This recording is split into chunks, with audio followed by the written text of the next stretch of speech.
جهان از چی به وجود اومده آقا؟ از یک انفجار. یعنی یه چیز واحدی بوده، انفجار صورت گرفته و همینجوری پخش شده در جهان هستی. پس همه از یه جنس. این میکروفون از پلاستیک به شکل‌های مختلف در اومدن. کل جهان هستی همینه. الان همه چیز جنسش از یه چیزه و اون خداست و اینا یک شبکه‌ای در جهانه. وقتی شما حالت خوبه تو مدار خدا هستی، وصل به این شبکه میشی.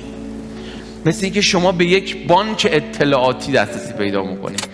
به امیرالمومنین گفتن که این همه انسان رو هدایت کردید. حضرت فرمود من پاسبان و نگهبان قلبم بودم. پاسبان قلب بودن یعنی اینکه نذاری چیزی حالتو خراب کنه از مشکلات و چالش های دنیا.